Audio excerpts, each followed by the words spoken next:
Hi everyone, I'm Dreammaker Stephanie. And I'm Dreammaker Danielle. And today we're here to talk to you about what is a great age to visit Universal Orlando Resorts. Yeah, so let's talk a little bit about Universal Orlando to begin with. If you're a Disney fan and you've been to Walt Disney World many times, you may be thinking about visiting Universal Orlando. And well, you should. There are 3 parks. Steph? The first and the original, which has a little bit of my heart because of E.T., is Universal Studios. The next is Islands of Adventure. And lastly, You can't forget Volcano Bay, the newest addition, the water theme park. Also, if you like Disney Springs, Universal has their version called City Walk. There's lots of dining options, lots of shopping options, and some nightclubs as well. Let's talk about Islands of Adventure. If you have little ones that are fans of those Dr. Seuss stories, you'll find it all in Seuss Landing. the theming of Seuss Landing is amazing. They really bring those childhood stories to life. And just walking down the street, you can meet some pretty interesting characters. Next up would be Hogsmeade for Harry Potter. Now we can get into Harry Potter. That can be a whole segment on its own. We will get to that at another point. But there are some great features there as well. Lots of shops in Hogsmeade. There's special treats, Hogwarts Express, which you can ride, as well as Ollivander's Wand Shop, you can't forget that awesome show. And that's actually in both sides of Wizarding World of Harry Potter. So And lots to do. yeah, and they have the shows where they have the students come out and they sing with the magic yes, frog. with the magic frog. He's a cutie. Next up would be the Jurassic Park area. So it's a favorite of my kids especially. Besides the river adventure, which is more for the older child, but if you have the younger kids, there's Camp Jurassic, which is basically a huge play area. So it's nice for some downtime, some unstructured time where they can run around, slide down the slides, interact with the water features, walk through caves. It's really fun.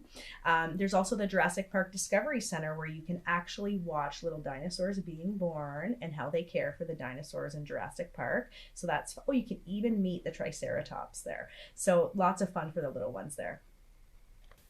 So just to wrap up Islands of Adventure, there is fun for all ages of the family. You just need to kind of know the area that you're going to be in and what your family's looking to do. Let's jump over to Universal Studios Florida, the original park. So in this park, we have quite a few options. Despicable Me, there's a Shrek video, 4D. Mike Myers will be disappointed if he watches this video in my little accent. There's also the Woody Woodpecker's Kids Zone, which has lots of characters, just to name a few. Speaking of characters, you'll find them all at Universal Studios Orlando. If you want to see them in the Superstar Parade, that takes place every afternoon, but check your times guide. You'll see all the favorites there, SpongeBob, Dora, Secret Life of Pets characters. And then at night, there's also the Cinematic Celebration, which is a fireworks light show that takes place over the lagoon. So lots to see for the little ones there.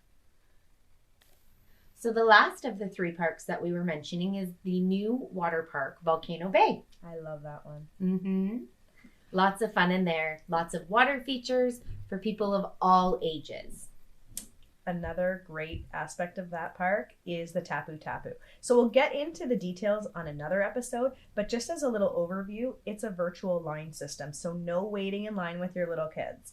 It basically tells you when to come back so you can play while you're waiting in a virtual line. Which is great, especially when you do have little ones.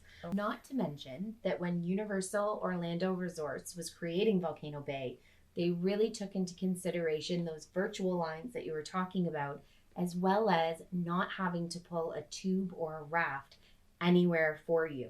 So they'll be available when you get to the top of your line to go on the ride, which is very helpful when you have 3 kids in tow, or the grandparents that maybe just don't have the muscle to take them up the stairs or the walkways. And speaking of riding together, did you know that Volcano Bay has the most family rides out of any water park in Orlando? That's a big hit with the little ones too. They also kept with the theming of thrill rides. So there's like a roller coaster water slide there, which is super fun. Very fun. And there's actually a fast lazy river, if you can believe that. So you got to experience it for yourself to know what we're talking about. But the little ones can go in there too because everyone's wearing life jackets. All right, so bringing it back to the question, what is a good age to introduce Universal Orlando resorts? I would say 0 to 99. What do you think? I think that's a really hard question because every age is a good age to go. There's something for everyone. But if there's something you want to know more about Universal Orlando Resort, just drop us a line and let us know, and we'll dedicate a whole episode to it because there's a lot that we weren't able to fit in this short time. So just remember to like, subscribe, and ring the bell for notifications, and we'll see you next time. Bye!